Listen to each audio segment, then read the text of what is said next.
अच्छा रोहिणी सुनना, तेरे पास 2000 की नोट है क्या? नहीं मेरे पास तो नहीं है, मैंने तो पिछले 2 साल से 2000 की नोट नहीं देखी है। शिट, अब मैं क्या करूं? लेकिन तुझे क्यों चाहिए? नहीं यार मुझे चाहिए था एक्चुअली, लेकिन समझ में नहीं आ रहा है, किसी के पास भी नहीं है। क्या करे अब, क्या चल क्या रहा है ये? लेकिन अभी तो सब डिजिटली हो रहा है ना, तो तुझे कैश की क्या जरूरत है? एक काम कर, मुझे तेरा जीपे नंबर दे, मैं तुझे 2000 रुपीज ट्रांसफर कर देती हूँ। और ये जो कुछ भी हो रहा है ना, उस वजह से कंफ्यूज मत हो। कंफ्यूज करने वाले बहुत लोग हैं, तो कंफ्यूज मत हो, मैं तुझे बताती हूँ क्या चल रहा है। अच्छा चल ठीक है, बता मुझे क्या हो रहा है। तो आप लोग भी कंफ्यूज हो रहे होंगे, ये जो आजकल में चल रहा है अबाउट 2000 रुपीज का नोट, जिसको कि मैंने 2 साल से देखा ही नहीं है। सो पहली बात तो आप लोग समझो, जो 2016 में हुआ था नोटबंदी, अभी का मैटर वैसा बिल्कुल भी नहीं है। जो लोग आपको कंफ्यूज करने की कोशिश कर रहे हैं कि फिर से हमें लाइन में लगना पड़ेगा, फिर से बैंक्स के चक्कर काटने पड़ेंगे, तो ऐसा बिल्कुल भी नहीं है। इसके कुछ बहुत ही सिंपल पॉइंट्स है, वो पॉइंट्स मैं आप लोग को अच्छे से एक्सप्लेन करके बताती हूँ। क्योंकि हम कौन है? हम हैं आम नागरिक, हमें पॉलिटिकल भाषा नहीं समझ में आती, हमें आती है बहुत सिंपल एंड सरल भाषा समझ में, राइट? तो आप लोगों ने जो अभी मोहिनी को मैंने कहा वो सुना, वो सच बात है कि मैंने 2 साल से 2000 की नोट देखी ही नहीं है, ना मेरे पास आई, ना मैंने किसी को दी, ना कहीं पर मार्केट में यूज की। तो मैं क्या बदलवाने का टेंशन लूं, मुझे वही समझ में नहीं आता, क्योंकि मेरे पास होगा तभी तो मुझे टेंशन होगा ना। ये सिंपल सी बात पहले आप समझिए। 2000 की नोट हम नॉर्मल लोगों के लिए, पहली बात तो मार्केट में अवेलेबल है ही नहीं, ओके, किसी के पास भी नहीं है, और है तो बहुत ही कम जनों के पास है, ठीक है। और अगर आपके पास 2000 की नोट है, आप अगर एक मिडिल क्लास इंसान हो, आपके पास 2000 की नोट है, तो आप लोग बिल्कुल भी टेंशन मत लीजिए। आगे के पॉइंट्स में आप लोग को बताऊंगी कि as in the new rule कि आप लोग को कैसे आरबीआई को वो रिटर्न करना है। तो पॉइंट नंबर 1, जैसे हम आम जनता, हमें सबसे ज्यादा टेंशन क्या रहता है? जब ऐसा कुछ इकोनॉमिकली डिसीजन आता है, तब हम सबसे पहले सोचने लगते हैं कि अरे ये अभी नोट बंद हो गई, तो अब क्या करें, कैसे करें। लेकिन हम अगर हमारे दिन भर का शेड्यूल अगर देखें, तो हम कितनी बार कैश से ट्रांजैक्शन करते हैं? आजकल एक भी बार नहीं, मतलब हार्डली एक बार होगा तो होगा, क्योंकि हमारी जो पॉपुलेशन है इंडिया की, उसमें से 93% of population does digital payment, मतलब हर दिन डिजिटल पेमेंट करती है। तो कैश यूज करने का हमारा सवाल ही नहीं आता, करेक्ट। अब मैं मेरा ही शेड्यूल अगर बताऊं, तो मैं सुबह दूध सब्जी या कहीं भी मुझे जाना है तो मैं डिजिटल पेमेंट ही करती हूँ, क्योंकि हर जगह पर स्कैनिंग कोड्स अवेलेबल है। हमारे पास पेटीएम होता है, गूगल होता है, एंड देन बहुत सारी डिफरेंट ट्रांजेक्शन एप्स होती है, राइट। तो उसी से मैं पेमेंट करती हूँ। तो डेफिनेटली मुझे तो कैश का कुछ ज्यादा यूज नहीं आता। हाँ चलो, अगर कहीं जाना है तो ऑटो रिक्शा हो गया, ओला हो गया, अब तो उनमें भी स्कैनिंग कोड्स एंड ऑल सब होते हैं, तो डिजिटल पेमेंट तो हम वहां पर भी करते हैं। तो प्रॉब्लम कहाँ है? एक सादा अगर आप 10 रुपए का धनिया कड़ी पत्ता भी खरीदते हो, तो भी उस सब्जी वाले के पास स्कैनिंग कोड होता है, तो हम उसमें भी डिजिटल पेमेंट करते हैं। तो कैश ना होना, इसमें कोई प्रॉब्लम की बात नहीं है, इजंट इट? हाँ, अगर आप लोगों के पास गोनी भर भर के, कबर्ड भर भर के, सूटकेसेस भर भर के, लॉकर्स भर भर के अगर 2000 की नोट पड़ी है, तो डेफिनेटली वो प्रॉब्लम की बात है, बराबर। बाकी आम जनता, हम जैसे लोग जिनके पास सब कुछ जो होता है वो ऑन रिकॉर्ड्स होता है, हमें तो कोई प्रॉब्लम नहीं है, सिंपल। तो इस चीज को प्रॉब्लम समझना, पहले तो ये छोड़ दो, क्योंकि कोई प्रॉब्लम है ही नहीं। कार्तिक आर्यन बोलता ना, प्रॉब्लम क्या है, प्रॉब्लम तो कोई है ही नहीं। पॉइंट नंबर 2, सपोज अगर आपके घर पर बाय एनी चांस 2000 की नोट है, मार्केट में तो कहीं पर है ही नहीं, लेकिन हम हाउसवाइफ जो होती है ना, उन पर भूत सवार होता है पैसे जमा करने का। तो सपोज अगर आपके घर में 1% भी चांस है कि है आपके पास 2000 की नोट, तो उसे कब चेंज करना है एंड कब तक चेंज करना है, वो मैं आप लोग को बता देती हूँ। मैं आप लोग को सारे रूल्स बता रही हूँ in just a simple common man language, okay, not in heavy भारी भरकम शब्द, तो सिंपली आप समझ पाओ ऐसा। सो सबसे इंपॉर्टेंट, कब से हम ये बैंक के पास जाकर एक्सचेंज या फिर रिटर्न कर सकते हैं? तो उसकी डेट है 23 मई से आप अपने बैंक में जाकर, आपके पास जो भी 2000 रुपीज की नोट है उसे आप आपके बैंक में जाकर रिटर्न कर सकते हैं, मतलब जमा कर सकते हैं, या फिर आप उसे एक्सचेंज करके दूसरा जो नोट है वो कैश में ले सकते हैं। और ये कब तक करना है? इसकी लास्ट डेट होगी 30 सितंबर 2023। तो मतलब आपके पास 2016 में जैसे था कि 3 दिन में आपको एक्सचेंज या जमा करना है, वैसा नहीं है। इस बार आपके पास बहुत समय है, लगभग अराउंड 4 मंथ्स। तो आप इजीली जब भी आपको समय मिले आप जाकर आपके पास जो भी 2000 की नोट है आप उन्हें एक्सचेंज कर सकते हैं और उसकी जगह पर वो लोग आपको दूसरा कैश दे देंगे या फिर आप उसे आपके अकाउंट में जमा कर सकते हैं। बैंक में आपको जाना शुरू करना है 23 मई से and last date will be 30 सितंबर 2023। ओके, अब आता है पॉइंट नंबर 3 कि कितने लिमिट तक आप एक्सचेंज या बैंक में जमा कर सकते हैं। सो बहुत सिंपल है, 2000 की 10 नोट्स यानी कि 20,000 रुपीज तक की अमाउंट आप एक्सचेंज करवा सकते हैं। एक्सचेंज यानी कि आपने 20,000 दिया, 2000 रुपीज के 10 नोट्स दिए तो वो बैंक वाले आपको उतना कैश रिटर्न करेंगे into any other notes. And second is कि कितना जमा करवा सकते हैं। तो जमा करवाने की कोई लिमिट नहीं है, आपको बेझिझक जितना जमा करवाना है उतना कराइए। हाँ, लेकिन सूटकेस भर भर कर लेकर मत जाना वरना फिर बैंक वाले आप लोगों से हिसाब मांग लेंगे। अब आते हैं पॉइंट नंबर 4 पे।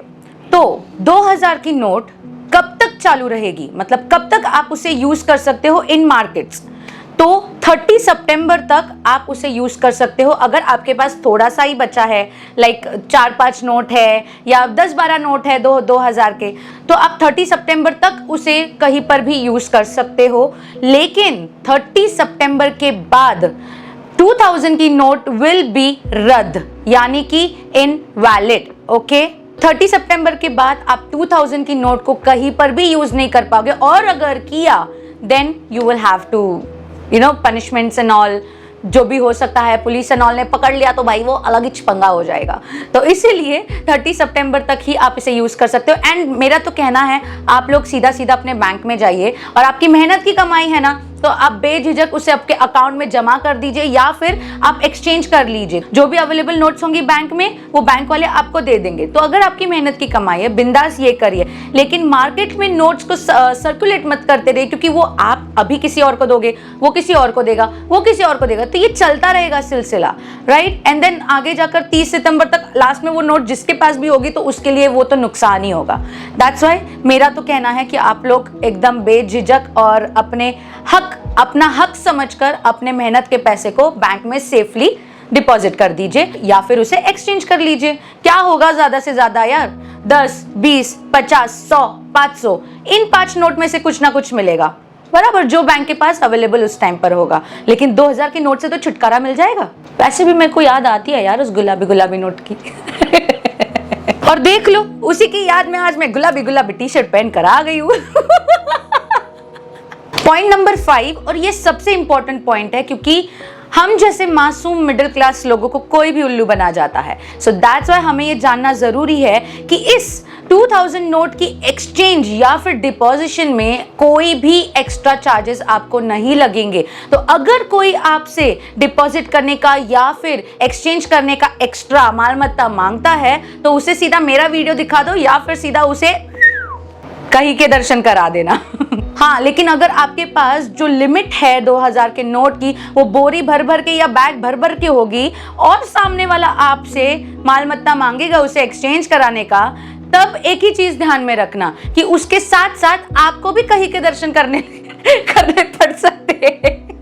तो डोंट डू दैट, ओके, गलती से भी मत करना। एंड बाकी जेन्युइन जो लोग हैं, हम जैसे लोग जिनके पास मेहनत की कमाई है और वो एक्सचेंज करने जा रहे हैं, तो आप लोग याद रखिएगा अपना हक कि अपने को कोई भी एक्स्ट्रा चार्जेस पे नहीं करना है, किसी भी बैंक में नहीं। ओके, पॉइंट नंबर 6, जो भी लोग डर रहे हैं इस न्यूज को सुनने के बाद अबाउट 2000 की नोट, तो किस बात का टेंशन आप लोग ले रहे हो। हाँ, चलो माना आप लोगों के पास घर में अगर है भी, ठीक है, ज्यादा से ज्यादा कितना होगा, कितने नोट होंगे, 10, 20, 50, उससे ऊपर नहीं होंगे।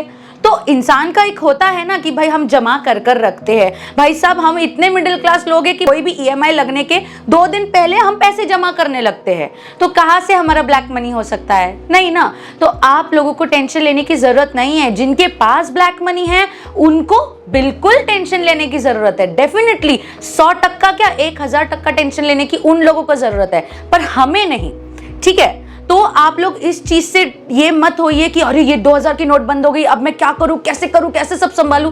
बिल्कुल पैनिक नहीं होना है, अपने दिमाग से शांत होकर सोचना है, क्योंकि अब क्या है, पब्लिक जागरूक हो रही है। ठीक है, एक आम आदमी को उसके सारे राइट्स पता है, उसने क्या करना है वो सब पता है, तो इसलिए इस चीज को भी जरा ध्यान से पढ़िए जो भी आप लोग को न्यूज में बताते हैं। तो ये थे मेन 6 पॉइंट्स जो कि आप लोग को जानने जरूरी थे, जो कि एज इन ये जो 2000 रुपीज की नोट बंद होने के बाद क्या क्या तहलका लोग समझते हैं हो सकता है, क्या क्या भी मुसीबतें आ सकती है। तो नहीं, 2016 की बात अलग थी। क्यों? क्योंकि उस समय ऑनलाइन ट्रांजैक्शंस, डिजिटली पेमेंट्स, इन सब का कोई नामो निशान हमारे दिमाग में भी नहीं था, बराबर। लेकिन 2016 के बाद इतना डेवलप्ड हुआ है इंडिया कि आज हम इंडियंस इतने पॉपुलेशन में हर दिन में मतलब हजारों से लेकर लाखों रुपए तक या चंद 100 रुपए तक के भी पेमेंट्स हम डिजिटलाइजेशन के थ्रू करते हैं। तो इसलिए बहुत सारी चीजें हमें अब पता है एंड हम वो फॉलो भी करते हैं। तो इसलिए आपको टेंशन लेने की जरूरत नहीं है। नोट है, आएगी जाएगी, लेकिन उनसे मुसीबतें सिर्फ उन्हीं लोगों को होगी जिनके पास ढिगारा पड़ा होता है, जिनको जमा करके उस पर सोने की आदत होती है। तो हमें नहीं उससे कोई दिक्कत होगी। उल्टा हम मिडिल क्लास लोग तो ये सोचते हैं कि भाई हमारे पास 2000 की नोट है, हमें साला कोई छुट्टा नहीं देता। वो छुट्टे की प्रॉब्लम हमारे लिए ज्यादा बड़ी होती है। तो अब तो कोई तकलीफ ही नहीं है बॉस, तकलीफ ही नहीं, छुट्टे। और इस वजह से ही अब हमें शॉपकीपर से छुट्टे की जगह चॉकलेट लेने की तो जरूरत नहीं पड़ेगी ना। 1 रुपए का भी अगर ट्रांजेक्शन करना है, करो फोन पे, करो गूगल पे, करो भारत पे। क्या बाकी तो शॉप वाले अंकल लोग ये तो अपने को 1-1 रुपए का चॉकलेट देकर सल्टा देते हैं। हाँ, है कि नहीं स्कूबी? तो चलिए फिर मैं मिलती हूँ आप लोगों से अगले वीडियो में। आई नो मैंने ये कुछ अलग ट्राई किया है, बट मेरी कोशिश मैंने शुरू की है कि मुझे जितना समझता है, मुझे जितनी नॉलेज मिलती है, क्योंकि बहुत से लोग ऐसे होते हैं ना जो कंफ्यूज होते हैं, और हम मिडिल क्लास लोग बहुत इजी टारगेट होते हैं कंफ्यूज कराने के लिए। एक शब्द भी काफी होता है हमें कंफ्यूजन में डालने के लिए। इसलिए मैं अपनी तरफ से कोशिश कर रही हूँ कि जो अच्छी चीजें हैं, जो वैल्यूएबल चीजें हैं, जो इंफॉर्मेटिव चीजें हैं, वो आप लोगों के लिए मेरे सरल आसान भाषा में आप लोगों को समझाऊं, ताकि आप लोग किसी और के कंफ्यूजन में आकर फंस ना जाओ। तो आप लोग मेरे इस टाइप के वीडियोस को भी प्यार दीजिएगा, एंड मैं ऐसे ही ये अपने कंट्री के मुद्दों पर छोटे छोटे इंफॉर्मेटिव वीडियोस में लेकर आऊंगी, जिससे कि हम क्या होंगे, जागरूक होंगे। बस आप लोग समझते हो, मैं जानती हूँ आप लोग बहुत ही समझदार हो, लेकिन यार ये मेरी तरफ से भी एक कोशिश है, क्योंकि मेरे आजू बाजू में कुछ ऐसे लोग हैं जो कंफ्यूजन में हैं। तो मैंने सोचा जब अगर मेरे ही आजू बाजू में है तो पूरे इंडिया में भी और बहुत से लोग होंगे जो कंफ्यूज होंगे, बराबर। 100 मुंह 100 बात सुनकर कंफ्यूज होंगे। तो मैं वही चीज आपको इलैबोरेट करके समझाती हूँ कि हमें क्या सही इंफॉर्मेशन मिली है और क्या गलत। ओके, तो आप लोगों को बस इतना करना है, आप लोग को मुझे अपना ढेर सारा प्यार देते रहना है। And thank you so much guys, we are 600 के फैमिली। आप लोग का बहुत बहुत बहुत बहुत बहुत बहुत बहुत बहुत शुक्रिया। एंड कभी जिंदगी में नहीं सोचा था कि मेरी कोई सोशल मीडिया प्लेटफॉर्म पर इतनी बड़ी फैमिली होगी। अब अपना क्या टारगेट है, क्या टारगेट क्या है? 1 मिलियन का। जल्दी जल्दी जल्दी जल्दी पहुंचा दो यार, ताकि गोल्डन बटन का भी तो सेलिब्रेशन करने का मौका मिले ना। चलो bye guys, love you all, take care, be informative, be जागरूक, क्योंकि हम हिंदुस्तानी लोग दिल के तो अच्छे और कोमल होते ही है, लेकिन हमें दिमाग से भी अक्लमंद होना जरूरी है, ताकि कोई भी हमें गलत इंफॉर्मेशन देके हमारा फायदा ना उठाए। चलिए गाइस, मिलते हैं अगले वीडियो में। बाय टेडियंस, लव यू ऑल, जय श्री राम।